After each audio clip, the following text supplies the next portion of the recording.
शहर की ताजा तरीन खबरों के लिए सब्सक्राइब कीजिए EW नेटवर्क और बेल आइकॉन दबाना ना भूलिए।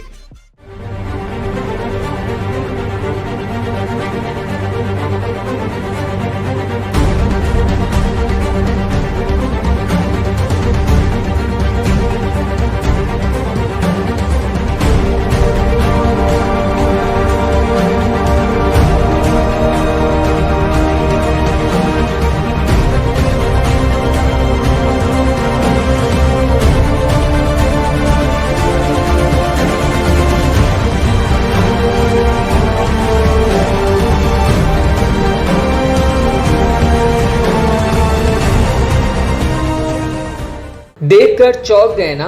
ये कोई तालाब या झरना नहीं तो सो कॉल्ड सिडको द्वारा निर्मित खारघर स्थित स्वप्नपूर्ति सोसाइटी है। नवी मुंबई में बरसात का आगमन होते ही खारघर स्थित स्वप्नपूर्ति सोसाइटी मॉनसून की पहली बारिश से फिर एक बार तालाब में तब्दील हो गई। सोसाइटी के बाहर तो बाहर मगर भीतर भी सब कुछ लबालब। पहली ही बारिश में ऐसी स्थिति ने यहाँ के रहवासियों को समस्याओं के जाल में डाल दिया। रहवासियों का आरोप प्रशासन ही नहीं तो अधिराज बिल्डर्स पर भी है, जिनके पास में शुरू बिल्डिंग निर्माण में की गई लापरवाही का हर्जाना स्वप्नपूर्ति के रहवासियों को जलमग्न समस्या से भरना पड़ रहा है। हैरत की बात यह है कि पहाड़ी परिसर के निकट बनी सिडको के इस रिहायशी संकुल में आई बाढ़ में सांपों और अन्य जीव जंतुओं के आने का डर बना हुआ है, मगर प्रशासन केवल जिम्मेदारियों से दूर भागकर पल्ला झाड़ने का काम कर रहा है। लाखों रुपयों की जमा पूंजी इकट्ठा कर आम लोगों ने उम्मीदों के साथ अपने सपनों का आशियाना यहाँ खरीदा, मगर सिडको प्रशासन और अधिराज जैसे स्थानीय बिल्डर्स की निर्माण कार्य में की गई लापरवाही अब इन आम रहवासियों के जान पर आन पड़ी है। क्या अब भी कोई इनकी सूद लेगा?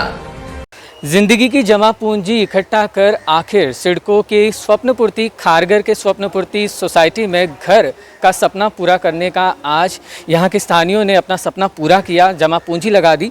मगर यहाँ पर पहले ही बारिश ने मानसून के पहले ही बारिश ने ऐसे हालात यहाँ पर कर दिए कि कहीं न कहीं दो हाथ करने की नौबत इन नागरिकों को, इन रहवासियों पर आन पड़ी है। किस तरह का मंजर बारिश ने खड़ा किया है, इन तमाम चीज़ों को लेकर तमाम मुद्दों पर चर्चा करने के लिए, समस्याओं पर बात करने के लिए खुद यहाँ के रहवासी मौजूद हैं, उनसे हम चर्चा करेंगे। सर, देखा चाहे बारिश फिर से शुरुआत हो चुकी है, किस तरह की दिक्कतें झेलनी पड़ रही है? तालाब का स्वरूप यहाँ पर निर्माण हो चुका है, तब्दील हो चुका है। एक्चुअली ये बाहर अधिराज प्रजापति है, दो बिल्डर है प्राइवेट, उनका ये सब पानी है। लेकिन सिडको को हम बार बार बता चुके हैं कि ये उनका पानी है, उनसे जाके मीटिंग करके वो बंद करवा दो। सिडको ढकेलती है नगर पालिका के पास, नगर पालिका सिडको के पास, ऐसा हालत चल रहा है और ये हमको झेलना पड़ रहा है ये सब। ये अभी देखो, ये गाड़ी है, ये गाड़ी का हालत देखो, ऐसा डूब रही है गाड़ी इधर। विकट परिस्थिति कब निर्माण हुई आखिर यहाँ पर? ये पिछले 2 दिनों से हो रही है। जैसे आपने बोला कि स्वप्नपूर्ति में सब आम लोगों ने पैसा इकट्ठा करके रूम लिए, पर इसी तरह यहाँ पे सब ये सिडको ने एक तरह से उसके ऊपर पानी फेरा दिया है, पूरी तरह से पानी फेरा दिया। अभी इधर रहना भी उचित है कि नहीं है वो भी अभी हमको समझ में नहीं आ रहा है फिलहाल। तो फिलहाल जिस तरह से प्राइवेट बिल्डर्स को दोष दिया जा रहा है कि उनके ड्रेनेज सिस्टम सही ढंग से ना होने की वजह से सीधा पानी का फ्लो यहाँ पर आ रहा है और ये नौबत खड़ी हो चुकी है, ये स्थिति मंजर खड़ा हो चुका है। हाँ, सही। कितने लापरवाह हैं प्राइवेट बिल्डर्स? प्राइवेट बिल्डर्स तो पूरी तरह से लापरवाह है, क्योंकि प्राइवेट बिल्डर्स से पिछले 10 दिनों से वो लोग ने जो मिट्टी पूरा उठा के जेसीबी से मिट्टी पूरा निकालने का काम उन लोग ने कर दिया है और पूरा यहाँ पे आके रोक दिया है। उन लोग को जब भी ड्रेनेज का काम निकालना ही था तो पूरी तरह से वो पानी को आगे बढ़ाने का भी काम कर देते थे। तुम जब भी आ रहे हो और वॉल पे आके उधर रोक रहे हो, इसका मतलब होता है पूरी तरह से वो पानी यहाँ पे छोड़ना चाहते हैं। एक तरफ कोरोना का संकट है, लॉकडाउन की मार लोग झेल रहे हैं और मानसून की शुरुआत होते ही इस तरह का मंजर देखने मिलता है, कितना दुखद है? नहीं, काफ़ी दुखद बात है, क्योंकि यहाँ पर रहने वाले जो सभी नागरिक हैं, ये 25,000 के आसपास नागरिक रहते हैं और ये तमाम जो कामगार लोगों की ये पूरा बस्ती है, लो इनकम ग्रुप की बस्ती हैं। तो सिडको ने जब घर बनाए, उस घर बनाते समय ये सभी जो निसर्ग और सभी संतुलन देखते हुए ये घर बनाने चाहिए थे। यहाँ पर जो अभी हम जब देख रहे हैं कि सिडको और MMRDA इसका ये बाउंड्रीज़ का स्पॉट है, तो जब हम ये जो शहर का निर्माण करते हैं तो वो शहर निर्माण करते समय जो डेवलपमेंट प्लान बनता है 15-20 साल का, उसमें यहाँ पर नदी नाले और जो खाड़ियाँ हैं ये सभी को ध्यान में नज़र रखते हुए ये बिल्डिंग बनाने चाहिए थे। उसको ये करते हैं, मतलब पूरा उसको उद्ध्वस्त करते हुए ये बिल्डिंग बनाए गए हैं। तो इसके लिए निसर्ग के ऊपर हम जब आक्रमण करते हैं तो निसर्ग उसका जो नैसर्गिक स्वाभाविक स्वरूप है वो दिखाने का काम शुरू कर देता है।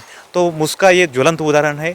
इसके वजह से यहाँ के नागरिकों को जो लाखों रुपए दे के जो घर लिए हैं वो पूरे ये संकट में आ गए हैं।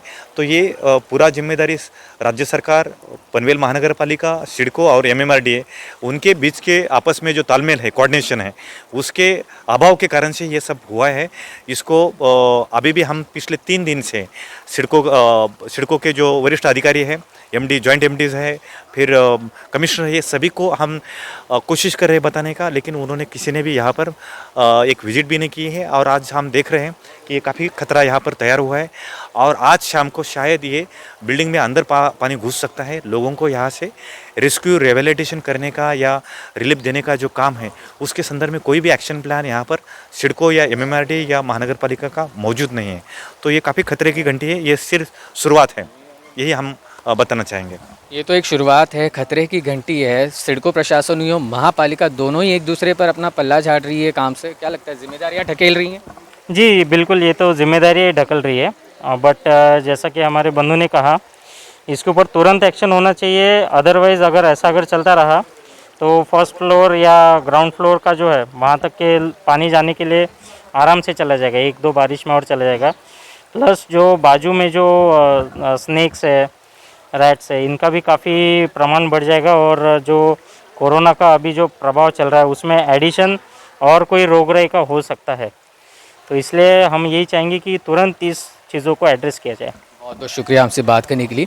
खतरे की घंटी जिस तरह से बनी है, इस खतरे की घंटी पर किस तरह का समाधान देने का काम प्रशासन करता है? क्या सिडको प्रशासन या फिर पनवेल महापालिका प्रशासन यहाँ के जो प्राइवेट बिल्डर्स हैं उनकी भी लापरवाही पर कहीं अंकुश बैठाने का काम करेंगे या उस दिशा में कदम उठाएंगे? यह सबसे बड़ा सवाल है। कैमरा पर्सन राजू शर्मा के साथ गंगा सिंह राजपुरोहित, EW नेटवर्क।